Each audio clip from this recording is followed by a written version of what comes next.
Et bonjour à tous et bienvenue sur cette nouvelle vidéo Lorcana, j'espère que vous allez bien, moi ça va extrêmement bien et on se retrouve aujourd'hui tout simplement parce que les 7 championships sont sur le point de commencer et certains d'entre vous ne savent peut-être pas encore quoi jouer.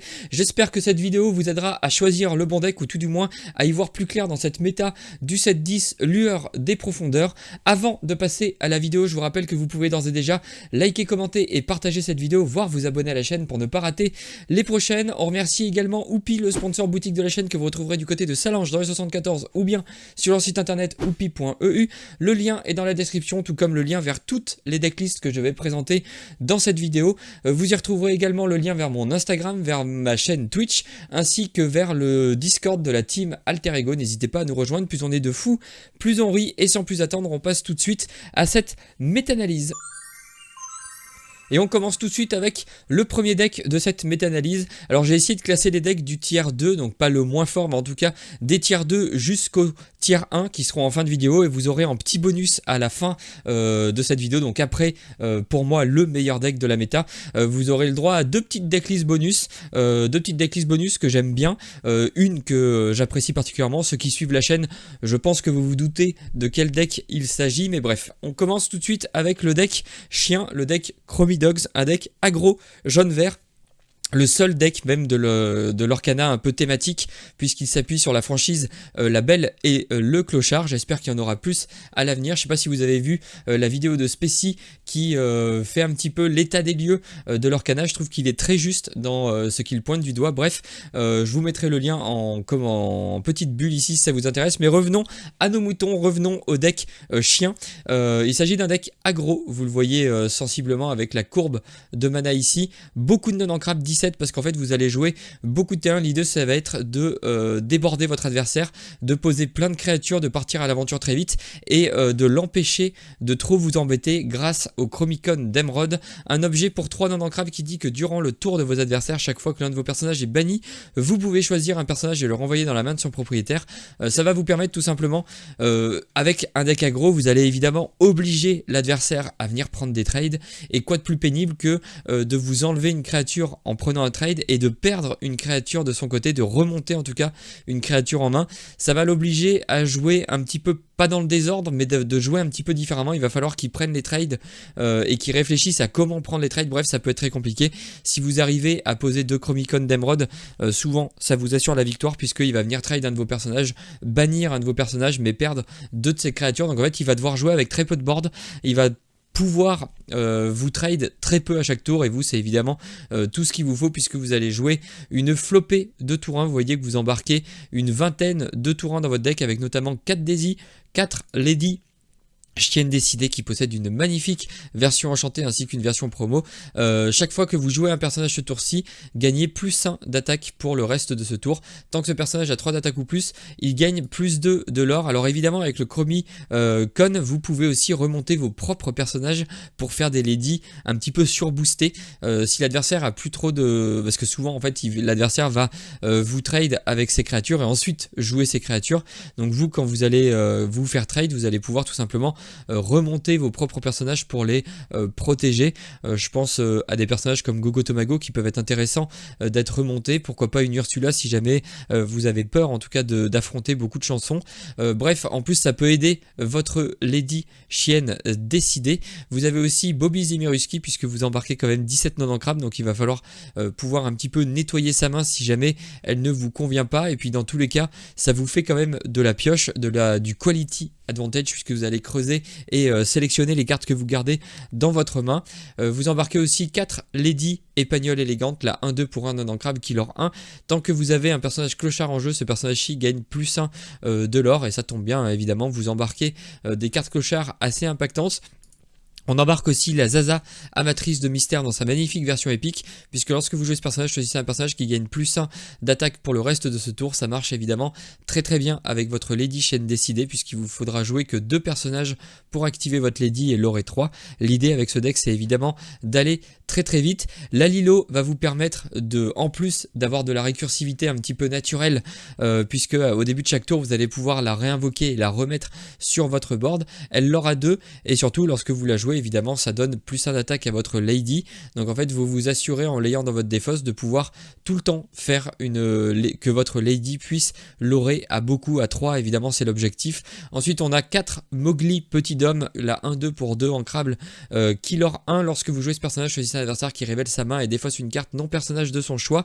Ça va tout simplement de pair avec la Ursula en bobineuse pour essayer de enlever, piocher un petit peu, enfin embêter votre adversaire, l'empêcher de trop pouvoir gérer vos personnages autre part que par le board, puisque vu que vous jouez les Chromicon d'Emeraude, vous voulez que votre adversaire vienne vous défier. En tout cas, idéalement, vous voulez qu'il vous laisse lorer tranquille, mais voilà, s'il doit bannir certains de vos personnages, autant que ce soit fait via le board pour vous aider. Donc le Mowgli et la Ursula vont vous aider à faire ça.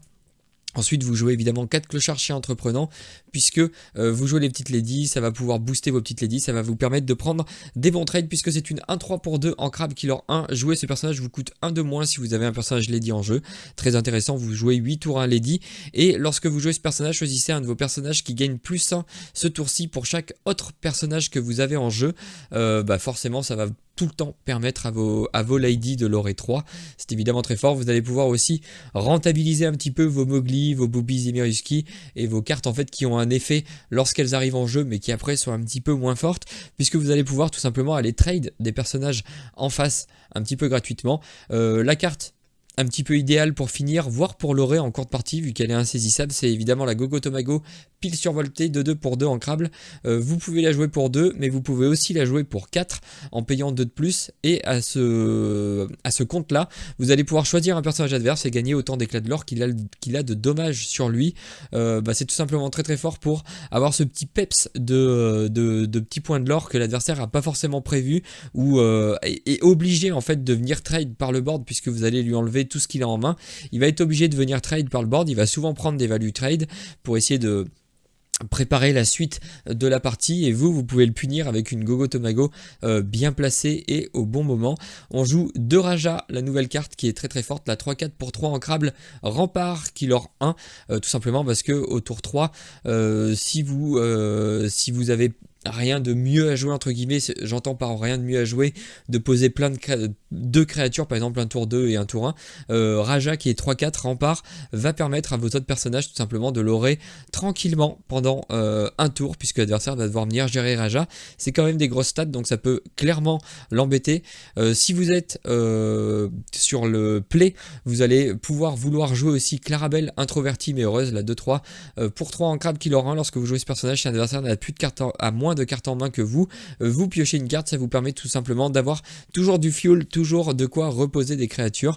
On embarque 2 Zaza Prospectrice Junior, la légendaire du set 10, qui s'altère pour 2, 2-4 pour 4 en crabe qui lore 2 et qui est hors d'atteinte. Des stats évidemment très intéressants, un body assez intéressant en début de partie. Si vous affrontez du bleu et que celui-ci choisit de ramper, vous allez tout simplement pouvoir le suivre sans devoir vider votre main. Vous allez pouvoir continuer à jouer les cartes de votre main et tout simplement ancrer depuis votre défausse, puisque chaque fois que ce personnage est envoyé à l'aventure, si un adversaire a plus de cartes dans sa réserve d'encre que vous pouvez placer les cartes du dessus de votre pioche dans votre réserve d'encre face cachée et épuisée.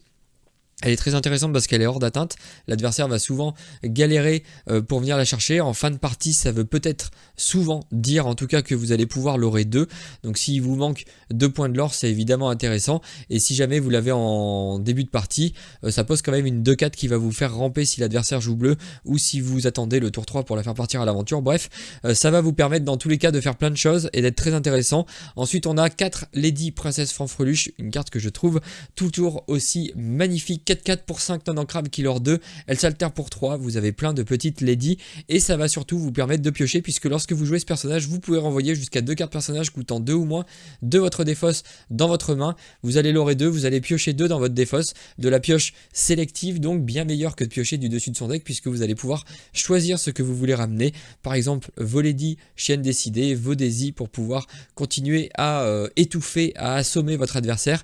Et comme si ça suffisait pas, vous allez remplir votre votre défausse non pas avec que des créatures qui meurent, mais aussi avec les cartes que vous allez jouer grâce à votre clochard, puisque clochard chien débrouillard c'est une 2-6 pour 7 en crabe killer 2. Jouer ce personnage vous coûte 1 de moins pour chaque personnage que vous avez en jeu. Dans ce deck là, vous l'avez compris, vous allez souvent avoir beaucoup de créatures, surtout au début, et donc vous allez pouvoir activer le clochard, le jouer pour pas cher, et en plus lorsque vous le jouez pour pas cher, ça veut dire que vous avez beaucoup de créatures, et donc vous allez activer sa deuxième capacité qui dit que lorsque vous jouez ce personnage, vous pouvez piocher une carte pour chaque autre personnage que vous avez en jeu. Ensuite, défausser autant de cartes que vous avez piochées. Vous allez pouvoir évidemment remplir votre défausse, notamment avec des lilos. Ça peut être très intéressant, et surtout vous allez pouvoir chercher des cartes, notamment votre lady. Et après, vous allez avoir un choix assez gigantesque dans ce que vous allez pouvoir ramener avec la lady princesse fanfreluche, puisque votre défausse sera remplie, et en fonction de où vous en êtes dans la partie, vous allez pouvoir préférer ramener telle ou telle carte en fonction de ce qui vous fait le plus peur chez l'adversaire. Ensuite, on joue quand même 5 petites chansons, dont une nouvelle chanson, la berceuse de la lune de Della, pour 2 ancrables, une chanson du coup qui permet de choisir un personnage adverse qui subit -2 jusqu'au début de votre prochain tour, et en plus de vous faire piocher une carte. Ça va évidemment très bien avec Sous l'océan qui se chantera à 8 et à l'unisson 8. Remettez tous les personnages adverses avec 2 ou moins sous la pioche de leur propriétaire dans l'ordre de votre choix. Vous avez un petit peu de clean the board si jamais vous affrontez un autre deck aggro, ou si vous en avez besoin. La berceuse de la lune permet de se débarrasser des personnages à 4 de force, donc évidemment très intéressant. Et évidemment la carte maîtresse qu'on a vue en tout début, le Chromicon d'Emeraude. On passe tout de suite au prochain deck, qui est un deck que j'aime beaucoup aussi, le rouge-violet. Rouge-violet, plutôt mid-range cette fois, on quitte le domaine de l'aggro pour un deck un peu mid-range, un peu stompy, qui va jouer lui plutôt curvé. Vous allez essayer de jouer des cartes assez curvées à chaque tour, et vous avez de quoi être très embêtant, puisque vous embarquez le meilleur du violet. Vous allez le voir, le violet est quand même archi dominant dans cette méta encore, et toujours avec le même package, puisque vous allez embarquer 4 Diablos, 4 gardes du palais. La seule nouveauté, c'est le tour 1 en rouge, la fée clochette au pas distingué, 3-1 pour 1 en crabe killer 1. Elle est intéressante parce qu'elle a beaucoup de patates, puisqu'elle attaque à 3, et elle va globalement vous permettre de vous débarrasser de pas mal de créatures un peu pénibles en face. La carte que j'aime beaucoup, qui n'est pas présente dans toutes les decklists, mais qui peut évidemment faire des ravages, c'est le Timothée instructeur de vol, la 1-4 pour 2 en crabe. Tant que vous avez un personnage avec insaisissable en jeu, ce personnage-ci gagne +1 de l'ordre, donc vous avez potentiellement une 1-4 pour 2 en crabe qui va l'aurer 2. C'est évidemment des stats tout simplement délicieuses. Merci Frank Karsten d'avoir démocratisé, en tout cas d'avoir montré que cette carte pouvait être jouable et était plutôt intéressante. Vous avez évidemment probablement le meilleur T2 à l'heure actuelle, qui vient remplacer Mouche du set 3 ou 2, je ne sais plus, mais bref, c'est une 3-3 pour 2 non en crabe malheureusement, mais Killer 2 qui n'a pas de texte, elle en a pas besoin. Elle a des stats tout simplement gigantesques, et elle l'or pour beaucoup. C'est évidemment toujours un délice de la piocher, soit sur le tour 2, soit même plus tard. Vous allez quand même mettre une sacrée menace. L'autre grosse carte un petit peu signature de ce deck là, c'est évidemment Lumière Ardente Amie. Vos autres personnages gagnent +1 d'attaque. Ça va vous permettre de vraiment poser des problèmes à votre adversaire, puisque souvent en fait il n'y a pas de marqueur visuel dans l'Orcana, donc des fois on va tout simplement prendre des trades en oubliant un petit peu le lumière, et dans tous les cas ça va vous permettre de faire beaucoup plus de dégâts, puisque votre fée clochette devient une 4-1, votre garde du palais devient une 2-4. Ça va vraiment vous permettre d'avoir des personnages très solides sur le board, et qui vont pouvoir poser d'énormes problèmes à vos adversaires. Évidemment, vu qu'on joue lumière, pourquoi se priver d'un excellent chasseur d'insaisissable qui est Vanellope von Schwitz, 3-1 pour 2 en crabe killer 1, et qui est insaisissable. Si vous avez lumière, ça devient une 4-1, et du coup elle va pouvoir aller chercher un petit peu toutes les créatures pénibles que pourraient jouer les decks violets en face. On embarque évidemment 4 chats du Cheshire inexplicable à 3-4 pour 3 en crabe qui l'or pour 1, qui se booste pour 2. Et à chaque fois que vous placez une carte sous ce personnage, vous pouvez choisir un personnage et déplacer jusqu'à 2 de ses dommages sur un personnage adverse de votre choix. C'est tout simplement très fort, hein, on l'a vu à de nombreuses reprises lors de ce set. On a aussi un exemplaire de la fée clochette volant à toute allure, la 1-3 insaisissable qui lore pour 2 et qui coûte 3 en crable, tout simplement parce qu'elle lore pour beaucoup, enfin elle lore pour 2 et je bug un petit peu parce que je vois qu'on a ramené aussi le petit Peter Pan, on a visiblement pas su choisir entre la fée clochette ou Peter Pan. Bon, c'est exactement la même carte, c'est juste qu'il y en a une qui est rouge et l'autre qui est violette. Un 3 pour 3 en crabe qui lore 2, exactement la même carte. Vous pouvez évidemment choisir de mettre 2 clochettes ou 2 Peter Pan, c'est évidemment selon votre bon plaisir. Ensuite on a Sissou, combattant en hardy, un 4 qui lore pour 2 et pour 3 en crabe. Ce personnage gagne +1 par carte dans les mains des adversaires. Alors souvent l'adversaire, si vous affrontez du violet ou du bleu par exemple avec Clarabelle, du bleu-vert pardon avec Clarabelle, l'adversaire va évidemment avoir beaucoup de cartes en main et donc votre Sissou va être quand même assez solide. Elle lore pour 2, elle a 4 de résistance. Vous allez le voir, ce deck aime embarquer des personnages qui lore assez agressivement, le Diablo, la fée clochette, la Sissou. Ensuite évidemment on joue violet, donc on va pas se priver, on va embarquer le Dumbo, le génie et la Elsa. C'est un petit peu commun à tous les decks. Je trouve ça un petit peu dommage que la méta soit si dépendante de si peu de cartes finalement, puisque si vous jouez violet, vous avez aucune raison de ne pas prendre le package Garde du Palais, Diablo, Génie, Dumbo et Elsa, mais ça marche. Forcé de constater que ça marche très bien, donc pourquoi se priver, vous allez embarquer votre Dumbo, votre Génie, 2 Yago. Alors attention les Yago, hein, évidemment si l'adversaire joue pas mal de cartes action, vos Yago peuvent être complètement inutiles, mais ça reste quand même un énorme pâté. 4-6 pour 4 ancrables insaisissables et dissipation, très très fort. Dans cette decklist là il y avait une Isma au cas où vous ayez du mal à piocher avec vos génies, avec vos Dumbo par exemple. Enfin vos génies vous êtes obligé de piocher, mais si vous avez du mal à trouver vos génies ou que vos Dumbo se font un petit peu snipe à chaque fois qu'ils pointent le bout de leur nez, vous pouvez jouer une Isma 3-3 pour 4 en crabe qui lore 2, et si vous avez moins de 3 cartes en main, vous pouvez choisir de l'incliner pour aller récupérer vos cartes jusqu'à avoir une main à 3 cartes. La carte qui est plutôt sympa aussi et qu'on voit pas dans toutes les decklists mais qui vaut le coup d'être jouée, notamment si vous jouez pas mal de héros, c'est évidemment le Hercule puissant meneur, 5-3 pour 4 non en crabe qui lore 2. Ce personnage ne peut pas subir de dommages hormis lorsqu'il est défié, donc s'il est redressé, il y a globalement pas grand chose qui peut le tuer, surtout avec ces stats là. Tant que ce personnage est épuisé, vos autres personnages héros ne peuvent pas subir de dommages hormis lorsqu'ils sont défiés, et vous allez évidemment, vous l'avez évidemment vu, mais on embarque pas mal de héros, notamment la Sissou, notamment le Dumbo, notamment la Elsa. Évidemment on n'en a pas encore parlé, mais c'est la grosse carte violette, en tout cas une très très grosse menace. Elle est 2-5 pour 5 ancrables, héros, reine, mage, 2-5 qui leur 1 charge insaisissable, et comme si ça suffisait pas, lorsque vous jouez ce personnage, choisissez un personnage adverse et épuisez-le. Donc vous allez pouvoir, en plus avec lumière, elle va devenir 3-5, elle prendra pas de dégâts lorsqu'elle va être défiée. Ah oui, il y a aussi l'autre truc qui peut être intéressant, c'est évidemment les Peter Pan, eux sont héros, la fée clochette ne l'est pas. Peut-être qu'il vaudrait mieux embarquer 2 Peter Pan plutôt que une fée clochette et un Peter Pan à choisir, autant avoir 2 héros qui combattent un petit peu plus avec le Hercule, sachant que ça vous enlève rien qu'elle soit alliée. Vous allez embarquer aussi 3 cavaliers sans tête, terreur de CP Holo, 4-2 pour 5 non ancrables qui lore 2. Lorsque vous jouez ce personnage, vous pouvez choisir un personnage adverse ayant 2 d'attaque ou moins et le bannir durant votre tour. Chaque fois qu'un personnage adverse est banni, chacun de vos personnages gagne +1 d'attaque pour le reste de ce tour. Ça va tout simplement vous permettre de nettoyer un board. Puisque vous allez le poser, vous allez pouvoir par exemple tuer un génie en face, tout votre board va prendre +1 d'attaque, vous allez pouvoir aller prendre un trade qui vous arrange. Si vous arrivez à bannir le personnage adverse, tout votre board va encore prendre +1 d'attaque, et ainsi de suite jusqu'à ce que vous ayez fait tout ce que vous avez à faire avec votre cavalier sans tête et votre board. Et enfin 4 Démona, fléau du clan de Wyvern, 5-6 pour 6 ancrables qui lore 2. Lorsque vous jouez ce personnage, épuisez tous les personnages adverses. Ensuite chaque joueur ayant moins de 3 cartes en main pioche jusqu'à en avoir 3. Ce personnage ne peut pas se redresser si vous avez plus de 3 cartes en main.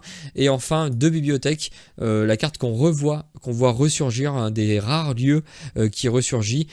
Pour 3 ancrables, vous avez un lieu qui, lorsque un personnage est sur ce lieu, est banni, vous pouvez piocher une carte. Ça coûte 1 de déplacer un personnage sur ce lieu, lui il aura 1 passivement et il a surtout 8 de volonté, donc assez dur à aller déloger. Bref, une decklist très solide qui fonctionne très très bien et qui est assez intéressante à jouer. 14 non ancrables, attention tout de même, c'est un petit peu plus haut que la moyenne des 12 qu'on a l'habitude. Et on va enchaîner avec le prochain deck. Le deck bleu-gris, rampe plutôt contrôle et qui va jouer un petit peu plus princesse peut-être, notamment grâce à la Cendrillon rêve qui se réalise. Mais on va prendre la decklist dans l'ordre. Que veut faire ce deck? Ce deck il veut ramper.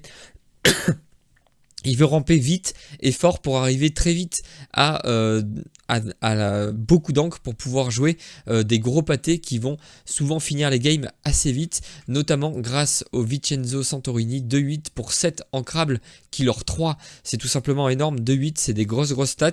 Lorsque vous jouez ce personnage, vous pouvez choisir un personnage et lui infliger 3 de dégâts, donc vous allez jouer des gros pâtés comme ça qui vont venir écraser le board adverse et l'aurer très vite. Souvent la partie s'emballe très vite dès lors que vous aurez réussi à stabiliser le board adverse et commencer à poser vos gros pâtés.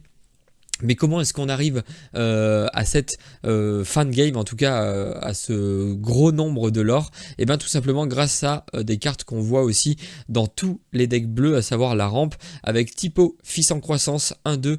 Lorsque vous jouez ce personnage, vous pouvez placer une carte de votre main, de votre réserve d'encre, placer une carte de votre main dans votre réserve d'encre face cachée et épuisée.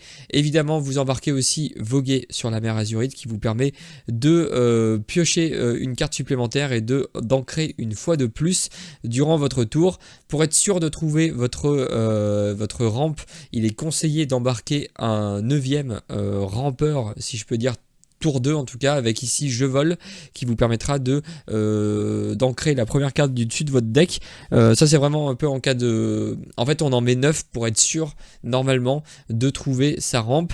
Ça vous amène naturellement sur votre T4 et sur votre T4 pardon, vous allez vouloir jouer Cendrillon rêve qui se réalise, la 2-4 pour 4 non ancrable qui leur 1. À la fin de votre tour, si vous avez joué un personnage princesse ce tour-ci, vous pouvez placer une carte de votre main dans votre réserve d'encre face cachée pour piocher une carte. Et là où c'est magnifique avec Cendrillon, c'est qu'elle se voit elle-même, elle est elle-même princesse. Donc forcément, le tour où vous la jouez, vous allez pouvoir activer son effet. Normalement, une fois que vous avez fait ça, vous arriverez normalement à 5 voire 6 d'encre au prochain tour et vous allez pouvoir mettre en place la deuxième phase de votre plan, à savoir jouer des grosses créatures qui vont vous permettre de continuer à creuser, notamment avec cette Namari, puisque lorsque vous jouez ce personnage et au début de votre tour, vous pouvez piocher une carte puis défausser une carte. Le fait que ce soit dans cet ordre est assez intéressant puisque si vous avez une bonne main, vous pouvez quand même piocher une carte et si elle est moins bien que votre main, vous pouvez l'acheter. Ça aurait été dans le sens inverse, ça aurait été plus embêtant puisque vous auriez dû défausser une carte d'abord pour ensuite piocher, donc là ça la rend évidemment très fort. Et ce personnage a +1 d'attaque pour chaque carte dans votre défausse, elle se nourrit elle-même, elle vous permet de faire du quality advantage, que demander de plus. On embarque aussi Ariel, Guerrière Sonic, la 3-8 pour 6 en crabe qui s'altère pour 4, mais là on s'en fiche, qui lore surtout pour 2, et à chaque fois que vous jouez une chanson, vous pouvez payer 2 pour choisir un personnage et lui infliger 3 de dommages. Ça tombe bien, vous allez embarquer pas mal de chansons et pas mal de chansons qui font des dégâts, et vous l'avez compris, avec ce deck vous allez avoir beaucoup d'encre, donc vous allez pouvoir payer 2 facilement pour faire l'effet de la Cendrillon. Vous embarquez évidemment 4 plus ardents que le feu des volcans, hein, une carte qu'on connaît maintenant très bien, 4 foudroyants d'un éclair passé brut, sinon c'est la carte verte qui est quand même un petit peu moins forte, enfin qui n'a pas du tout le même rôle, puisque vous allez avec foudroyant d'un éclair, vous allez tout simplement choisir un personnage et lui infliger +4 de dommages. Vos personnages dieux gagnent offensif +2. Ça paraît un petit peu anodin, même si on n'oublie pas que vous jouez Hadès conspirateur infernal, 3-6 pour 7 non ancrable qui leur 2. Lorsque vous jouez ce personnage, vous pouvez choisir un personnage adverse et le placer face cachée dans la réserve d'angle de son propriétaire. Lui-même est Dieu, donc ça peut devenir une 5-6. Ça peut être évidemment intéressant. Et vous jouez une carte assez... c'est assez marrant de voir cette carte-là parfait, en tout cas faire des tops dans des gros tournois. Tous avec moi pour 10 non-ancrables, une chanson à l'unisson 10. Alors c'est un peu plus facile avec ce deck puisque vous allez jouer beaucoup de grosses créatures. Vous allez souvent pouvoir le faire assez facilement. Et vous allez choisir jusqu'à 3 personnages et ou lieux. Et infligez-leur 3 dommages chacun. Ça peut vous permettre de faire pas mal de dégâts dans les rangs adverses. En plus, avec l'Ariel, vous allez pouvoir aussi payer 2 de plus pour infliger 3 à un 4e personnage ou un lieu.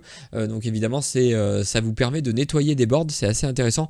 C'est un peu dommage que ça fasse que 3 parce qu'on sait qu'il y a beaucoup de cartes qui ont 4 de vie. Et du coup, forcément, vous êtes juste en dessous, mais bon. On peut pas tout avoir, heureusement, sinon ce serait un petit peu trop fort.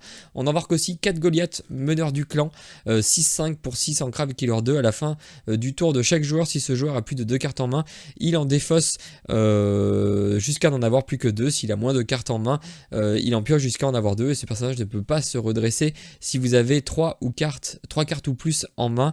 C'est toujours la même capacité pour les personnages gargouilles. Carte très intéressante si vous jouez contre notamment du bleu par exemple, du bleu vert, si vous jouez contre du violet qui a réussi à faire beaucoup de pioches, vous allez pouvoir le punir un petit peu en lui disant tu vas tout défausser et tu vas garder que 2 cartes. Un peu moins intéressant si votre adversaire est au top deck, vous allez lui dire tu vas quand même jouer tous les tours avec 3 cartes puisqu'il va en piocher 2 à la fin de son tour et ensuite en piocher une au début de son tour. Mais bon, c'est une carte qui s'ancre, donc si jamais elle s'inscrit mal dans le plan de jeu que vous voulez mettre à l'œuvre, à ce moment-là, vous pouvez tout simplement l'ancrer et ne pas la jouer. La carte évidemment très très forte, c'est la fée clochette, fée géante, avec toujours sa magnifique version enchantée du set 1. 4-5 et la version aussi promo qu'on retrouve dans les classeurs, démarrer votre collection. C'est une 4-5 pour 6 en Crab Killer 2 qui s'altère pour 4, mais on s'en fiche. Lorsque vous jouez ce personnage, infligez 1 de dommage à chaque personnage. Et là, vous vous rappelez de ce que je vous ai dit tout à l'heure, qu'il y avait beaucoup de personnages qui avaient 4 d'attaque et que vous, malheureusement, vous infligiez que 3 avec Vincenzo, avec Ariel et avec Tous avec moi, ou Tous unis, la grosse chanson grise. Et avec ce petit dégât supplémentaire, vous allez pouvoir faire des ravages. Et comme ça ne suffisait pas, durant votre tour, chaque fois que ce personnage en bannit un autre via un défi, vous pouvez choisir un personnage adverse et lui infliger 2 dégâts. Donc vous allez pouvoir faire des dégâts quand elle arrive en jeu et ensuite ricocher un petit peu des dégâts lorsque vous allez nettoyer le board. Et enfin on joue le cavalier sans tête, 5-7 pour 8 en Crab Killer 2 qui s'altère pour 5, mais là encore on s'en moque. Lorsque vous jouez ce personnage, chaque joueur pioche 3 cartes puis se défausse de 3 cartes au hasard. Choisissez un personnage et infligez-lui 2 dommages pour chaque carte action défaussée. Ainsi, ça va vous permettre de... vous avez quand même pas mal d'actions.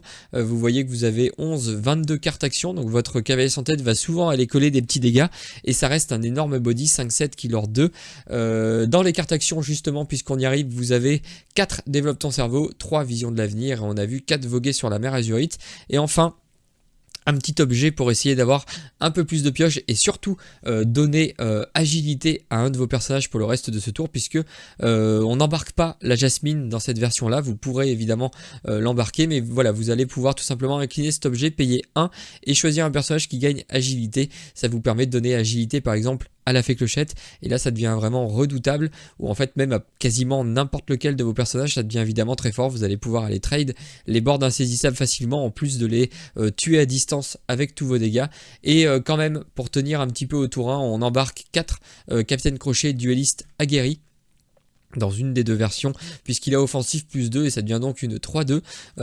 Lorsqu'il attaque, ça va vous permettre de vous défendre, et je crois qu'on a fait à peu près le tour. 15 non ancrables, decklist très solide, très marrante à jouer, très marrante à voir jouer, un peu frustrante pour l'adversaire des fois lorsqu'il arrive en fin de partie et que vous allez poser pâté sur pâté. L'avantage c'est que cette fois-ci, lorsque vous jouez vos gros pâtés, vous allez les lire sur son board, mais surtout vous allez l'aurer très vite ensuite, et donc la partie se termine relativement vite. Prochaine decklist, il s'agit du Blurple qui est toujours un bon deck, même s'il est un petit peu en deçà, je trouve en tout cas personnellement, depuis la rotation et le passage au 7-10. Il y a des decks qui ont bien mieux digéré le passage au 7-10, mais voilà, ça reste quand même un deck très solide qu'on connaît, hein, évidemment. C'est un deck qui va vouloir jouer des grosses cartes à chaque tour, un peu mid-range control, même si à la fin il est quand même beaucoup plus contrôle, mais voilà, c'est un deck un peu stompy, un peu écrasant. Chaque tour il va essayer de jouer des grosses cartes. Évidemment il est assez sensible à son tour 2, puisqu'il va devoir ramper à son T2, il va ramper grâce à Typo et grâce à Voguer. Dans la decklist que je vous présente, il n'y a pas la 9ème carte de rampe, puisque le joueur qui a topé avec cette decklist là a choisi de prendre le risque de n'avoir que 8 cartes de rampe. C'est à vous de choisir si vous voulez prendre le même risque que lui et tenter de faire des parties où vous n'aurez pas de T3. C'est un peu moins grave au 7-10 de ne pas avoir de T3, puisque vous embarquez quand même 4 chats du Cheshire qui eux coûtent 3. Bon, vous aimez évidemment les jouer pas forcément au tour 3 pour pouvoir bénéficier du boost au moment où vous le jouez, même si voilà, ça reste quand même une bonne menace une fois qu'il est sur le board. Les T1, on n'en a pas parlé, mais il y a évidemment 4 Rafiki, 4 Basile. On sait à quel point Basile est très intéressant avec les 4 Elsa 5e esprit que vous embarquez. Et là vous le voyez, hein, globalement on a tout le temps le même triptyque: Elsa, Dumbo, Génie. Yago ça dépend un petit peu, mais voilà, vous allez évidemment embarquer 4 Dumbo et 4 Génie. Pourquoi se priver, hein, c'est évidemment une ossature très solide en violet qui vous permet d'une d'avoir un board insaisissable et deux de piocher, donc un board difficile à gérer et un board qui vous fait piocher, tout ça en 3 cartes, c'est forcément incontournable dans une méta. Vous avez cette fois-ci 4 Yago, donc là pareil, ça va dépendre un petit peu de ce que vous attendez à rencontrer. Attention quand vous jouez à vos Yago, bon, sauf si vous avez rien d'autre, mais si l'adversaire peut les gérer facilement, ça peut être un petit peu dommage. On a aussi 2 belles mystiques accomplies qui sont globalement comme les chats, sauf qu'elles font leur effet qu'une seule fois.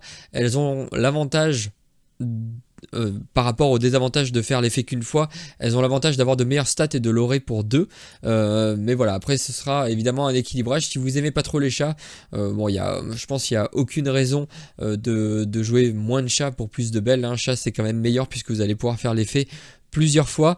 Si en plus l'adversaire vous remonte votre chat, c'est évidemment très fort, vous allez pouvoir piocher plein de cartes, toutes celles que vous avez mis dessous.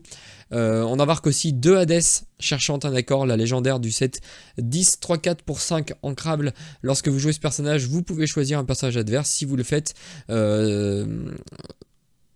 faites piocher de cartes, sauf si son propriétaire place la carte ainsi choisie sous la pioche.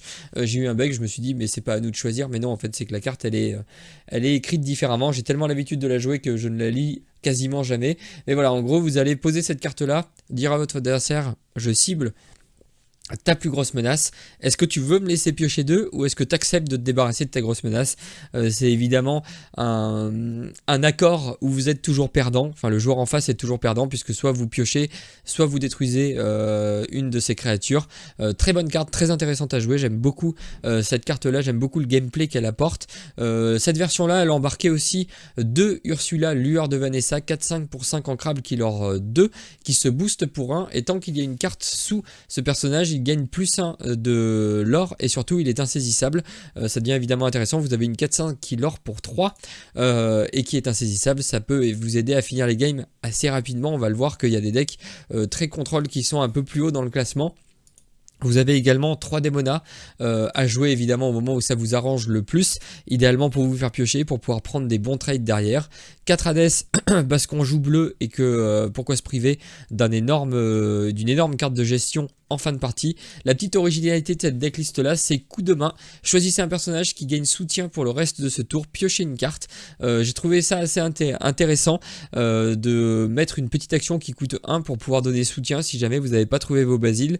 Ça peut vous permettre de gagner un petit peu la bataille du mid-range, puisque vous allez pouvoir donner soutien à votre Elsa qui va pouvoir aller chercher les génies en face. Ça c'est vraiment si vous vous attendez à rencontrer beaucoup de violets, n'hésitez pas à mettre des petits coups de main, ça peut être évidemment très utile. L'autre carte assez intéressante, c'est Dans un autre monde, la carte du chapitre 8. Choisissez un personnage épuisé et placez-le dans la réserve d'encre de son propriétaire face cachée et épuisé.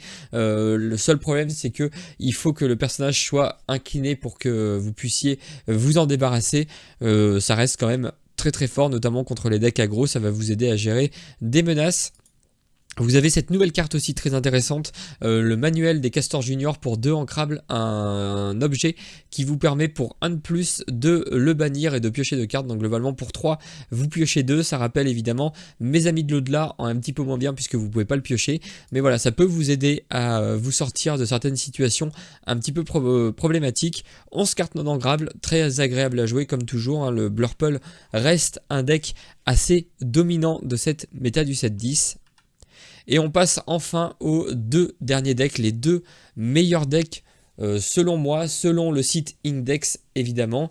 Il s'agit évidemment du vert bleu Control qui a un regain de popularité en cette fin d'année, début d'année, tout dépendra de quand vous regardez la vidéo. Mais voilà, c'est un deck assez classique aussi, on embarque le bleu, donc forcément on embarque du bleu, donc on veut ramper avec 4 typos, 3 cendrillons, 4 vogués sur la mer Azurite, pas de 9ème rampe non plus autour d'eux. Et ensuite, une fois qu'on a bien rampé, on veut contrôler l'adversaire et on le fait plutôt très bien, notamment au travers de la combo Prince Philippe pour Fendeur d'ennemis avec son petit support à alter qui a son importance puisque il va vous permettre de chanter malin, méchant, vilain. Vous chantez malin, méchant, vilain avec votre petit Prince Philippe, vous altérez le gros Prince Philippe dessus et vous nettoyez tout simplement le board puisque tous les personnages adverses auront un point de dégâts sur eux et lorsque vous jouez ce personnage, vous bannissez tous les personnages qui ont au moins un jeton dommage sur lui. Ça c'est votre grosse gestion pour vraiment remettre tout à plat et repartir de zéro. Et ensuite évidemment vous êtes tout simplement affreux lorsque vous jouez ce deck puisque vous allez jouer Basile détective infiltré qui va vous permettre de renvoyer un personnage en main et ensuite à chaque fois qu'il part à l'aventure de faire défausser votre adversaire. Vous jouez également des John Silver lorsque vous jouez ce personnage ou qui est envoyé à l'aventure, choisissez un personnage adverse qui gagne combattant durant son prochain tour. Ça veut évidemment dire pour votre adversaire qu'il ne peut pas partir à l'aventure, qu'il va devoir venir vous défier si jamais vous avez des personnages inclinés, vous avez des personnages avec des grosses stats inclinées, donc souvent ça veut dire venir s'empaler sur vos personnages, des petites clarabelles, enfin des grosses clarabelles pour pouvoir vous refaire une petite santé si jamais votre adversaire a beaucoup de cartes en main, et il en aura beaucoup puisque vous jouez Basile qui vont remonter des cartes, vous jouez aussi N'écoute que moi qui va vous permettre de remonter un personnage adverse dans la main de votre adversaire. Tout cela, ça profite évidemment à Clarabelle. Une fois que votre adversaire a suffisamment bien pioché et que vous avez suffisamment bien pioché pour trouver soumettez-vous à ma volonté, n'hésitez pas, faites-le. Vous avez aussi pour les hommes qui va vous permettre de vous débarrasser d'une carte adverse et de gonfler la main de votre adversaire pour augmenter l'utilité de Clarabelle. Donald, parfait gentleman, qui va également vous permettre d'augmenter, artificiellement non, mais d'augmenter le nombre de cartes que votre adversaire aura en main et donc vous permettre à vous de piocher beaucoup sur votre Clarabelle. 2 petits Hades parce qu'on veut quand même gérer au cas par cas une fois qu'on a tout géré avec Prince Philippe.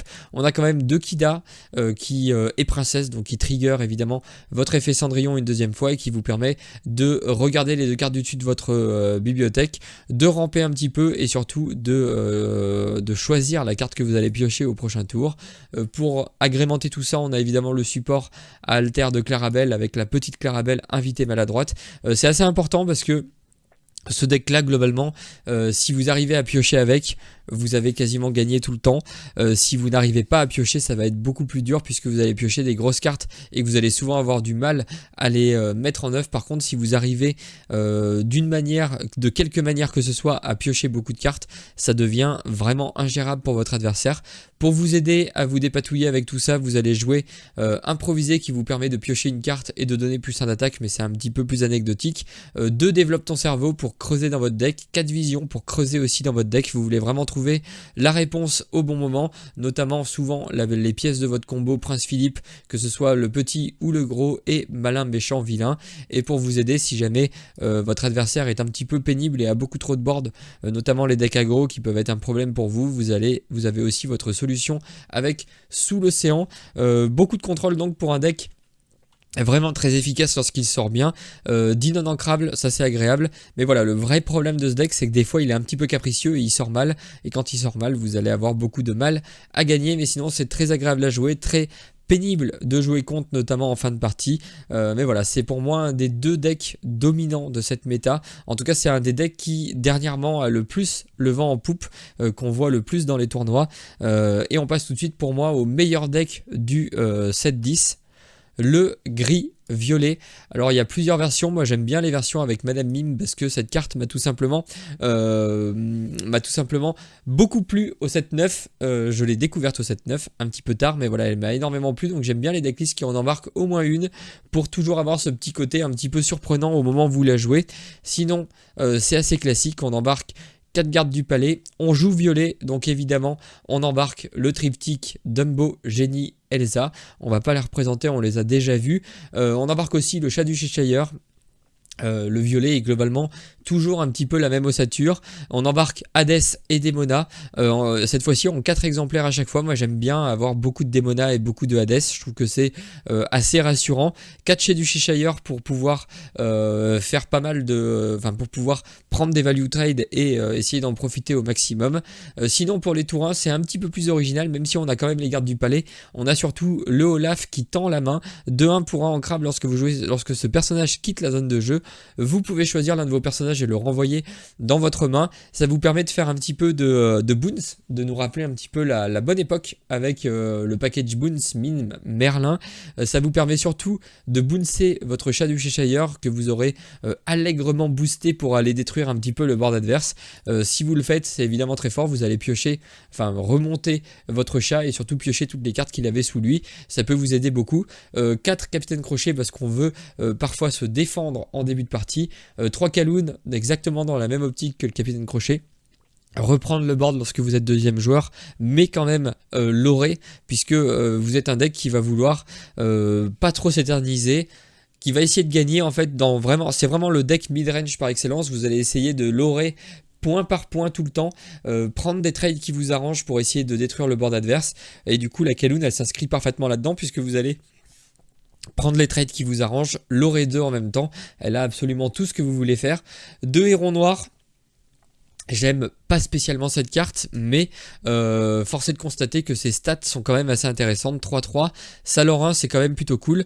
Là par contre on a divisé un petit peu le pack en 2, puisque en fait vous pouvez soit embarquer 4 hérons noirs, soit 4 Monsieur Mouche. Vous pouvez évidemment aussi embarquer 2 et 2, 3 et 1, c'est comme vous voulez, mais j'aime bien embarquer Monsieur Mouche, matelot fidèle. Il est 3-2 pour 2 ancrable, et surtout durant votre tour ce personnage gagne insaisissable, il l'or pour 1, et surtout il vous permet de trigger l'effet de Dumbo sur votre petit Monsieur Mouche, et c'est en ça très intéressant. On a moins besoin de profs qu'avant, du coup on a baissé son nombre à 2.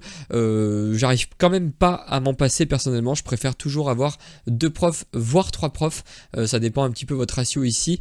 4 cobras géants forcément pour 3 ancrables, la 4-4 qui leur 1 dissipation. Lorsque vous jouez ce personnage vous pouvez défausser une carte pour gagner 2 éclats de l'or. En fin de partie c'est tout simplement diabolique, terrible pour votre adversaire, très très bien pour vous. 4 Lexington. Forcément c'est un petit peu une des grosses cartes grises du 7-10, 4-4 pour 3 en crabe qui leur 1 qui a agilité, le nouveau mot-clé qui vous permet de défier comme s'il était insaisissable. Ce personnage ne peut pas se redresser si vous avez 3 cartes ou plus en main, forcément il est gargouille. Je crois qu'on a fait à peu près le tour, et après forcément on joue gris, donc on embarque plus ardent que le feu des volcans qui va vous permettre de faire des dégâts, de bannir souvent un personnage et de gagner de la tempo, et foudroyant d'un éclair. Pour 4 ancrables, non ancrables pardon, vous allez infliger 4 et donner plus 2 à vos dieux. Vous avez ici Hades qui est dieu. Ça peut avoir son importance, une decklist qu'on connaît, mais une decklist toujours aussi solide et toujours aussi plaisante à jouer. Je pense même que c'est la decklist qui est le plus agréable à jouer parce qu'elle est le plus stable et elle vous permet de faire le plus de choses et de gagner contre globalement un petit peu tout. Elle n'a pas de bon match-up, elle n'a pas de mauvais match-up, il va falloir se battre à chaque fois, mais au moins vous partez pas perdant d'avance. C'est pour moi la meilleure decklist, le meilleur deck du 7-10, mais comme promis, je vais maintenant passer à 2 petites decklists bonus que j'ai aimé jouer pendant ce 7-10, malgré tout, même s'il est quand même dominé par le violet, enfin le violet gris. Il y a quand même des decklists qui s'en sortent bien, notamment celle-ci. Alors elle est un petit peu compliquée à jouer, je vous l'avais présentée dans une des vidéos, enfin je trouve qu'elle est assez compliquée à jouer, elle est assez tricky, mais elle est assez originale puisque c'est un deck contrôle violet vert. Alors Comme tout le temps, on joue violet, donc on va embarquer Dumbo Genie, pas de Elsa cette fois-ci, par contre on a toujours les chats. Entourant, on va avoir un Flynn Rider, alors lui c'est surtout parce que vous allez pouvoir le booster, il va devenir 3-2 et il aurait 2, donc ça peut permettre de surprendre. Vous allez embarquer 4 Zaza et 4 grosses Zaza Prospectrice Junior. Donc là c'est pour suivre un petit peu les decks bleus qui vont ramper. 4 Gogotomago pour essayer de finir les parties. 4 Ursula parce qu'on veut se débarrasser de certaines choses à certains moments. 2 Louis. Parce que Louis c'est quand même intéressant, c'est 4-3, ça va chercher les Dumbo en face, ça va chercher les génies en face, ça va chercher pas mal de créatures insaisissables, ça va pas chercher les Dumbo pardon, puisque lui il s'en fiche, il aura qu'à s'incliner pour piocher un. Mais voilà, ça reste une grosse carte qui va vous permettre de temporiser, puisque lorsque vous allez le jouer, vous allez pouvoir obliger un personnage adverse à gagner combattant et donc à devoir venir vous défier. On embarque le combo Prince Philippe puisqu'on joue vert. Pourquoi s'en priver? En plus on est un deck qui a vocation à être contrôle. Donc on va jouer Prince Philippe et évidemment 3 malins, méchants, vilains. Vous voyez que cette fois-ci on l'a pas embarqué en 4, ça fait un petit peu trop. On l'embarque en 3 parce qu'on peut gagner autrement. En fait ce deck il hésite un petit peu entre le plan de jeu mid-range value du violet et le plan de jeu un peu contrôle pioche du vert. Enfin contrôle pioche, contrôle tout court du vert avec les Prince Philippe. Vous allez un petit peu jouer entre les deux et du coup vous êtes moins hyper contrôle, mais vous n'êtes pas non plus juste un hyper mid-range. Vous allez pouvoir varier un petit peu entre les deux. C'est pour ça que je trouve qu'il est assez dur. Il faut trouver les bonnes lignes de play au bon moment. Vous avez évidemment non, mais 2 Madame Mime en éléphant, 3-7 pour 4 en crabe qui vous permet de remonter un personnage et pourquoi pas de remonter votre chat de Cheshire une fois que vous l'aurez suffisamment boosté. En tout cas ça reste un énorme pâté, 3-7 qui va pouvoir redistribuer ses dégâts en début de chaque tour. On embarque 4 Hades parce que la carte pour moi elle est vraiment très très forte. 2 Démona. 2 Démona aussi, toujours intéressant si vous arrivez à trouver le bon spot pour les jouer. Une Ursula Vanessa. Ursula Vanessa, non, ça c'est l'ancienne chanteuse, non, Ursula Lueur de Vanessa, donc la 4-5 qui devient hors d'atteinte et qui l'or pour 3 lorsque vous l'avez boosté. Ça peut être évidemment intéressant aussi de la remonter avec une Madame Mime en éléphant, surtout en éléphante, surtout si vous avez peur qu'elle ne survive pas, mais voilà, sinon ça fait 3 de l'or, ça booste vraiment en termes de l'or. Un petit improvisé, une carte action qui se recycle, qui fait un petit peu plus de pioche, c'est pas plus mal.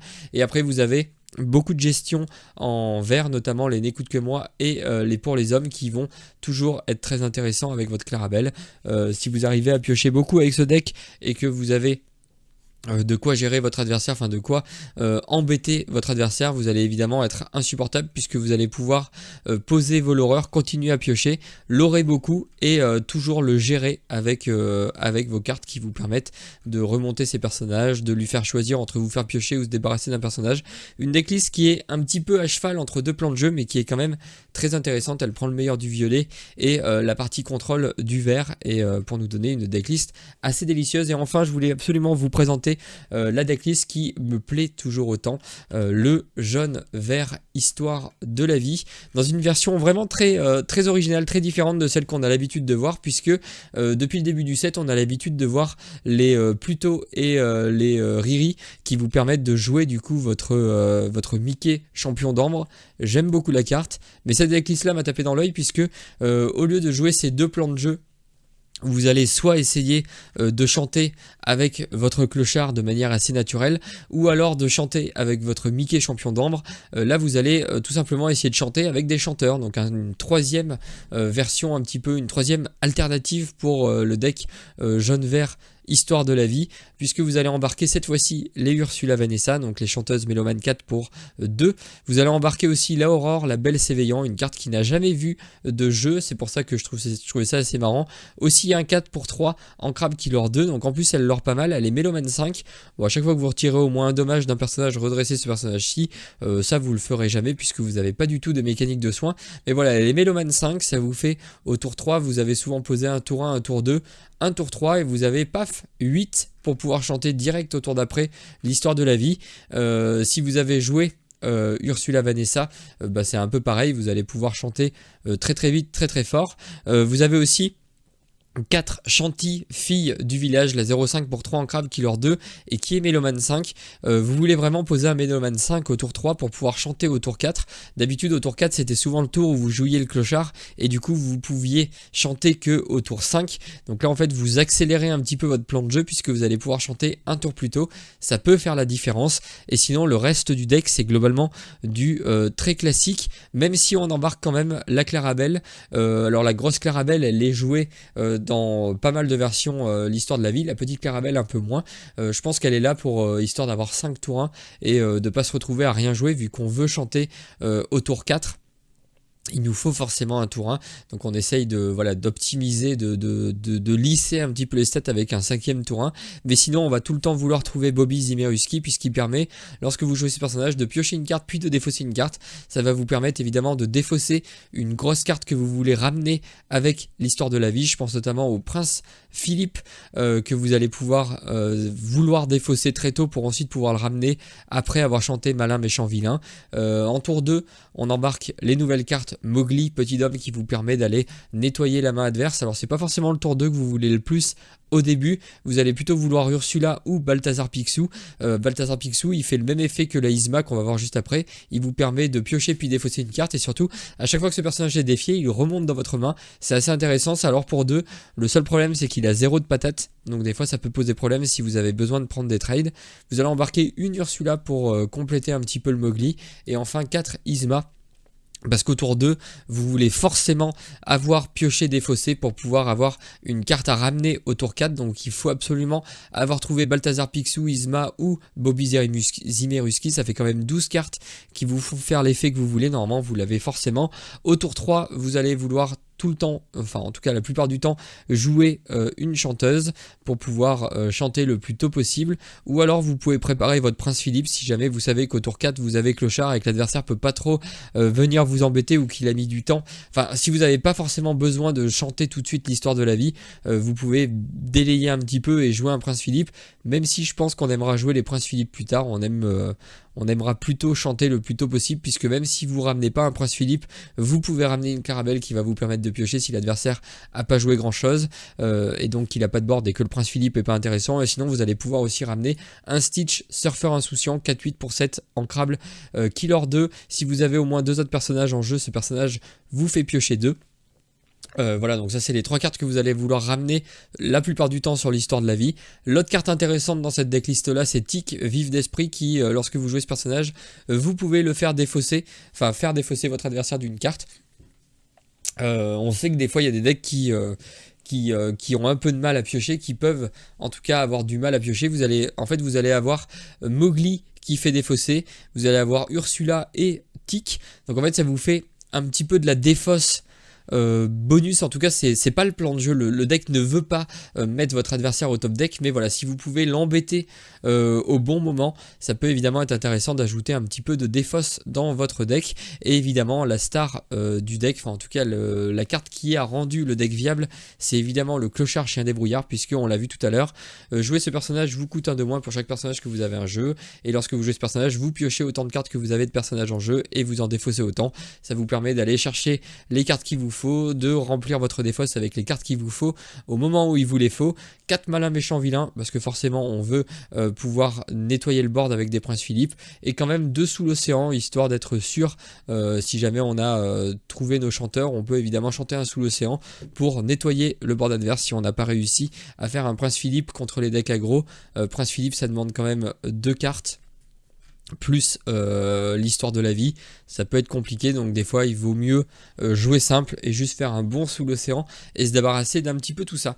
Bref, on a fait le tour de la méta du 7-10, on attend évidemment avec impatience le 7-11 en espérant que de nouveaux decks émergent, de nouveaux decks, que ce soit pas juste un renfort des decks existants, sinon la méta va commencer à être un petit peu longue depuis septembre. Bref, j'espère que cette vidéo vous aura plu, n'hésitez pas à me le dire dans les commentaires, à liker, commenter, voire à vous abonner à la chaîne si vous ne voulez pas rater les prochaines. Il ne me reste plus qu'à vous souhaiter une excellente journée et ou une excellente soirée, tout dépendra évidemment du moment où vous choisissez de regarder cette vidéo. Allez, salut!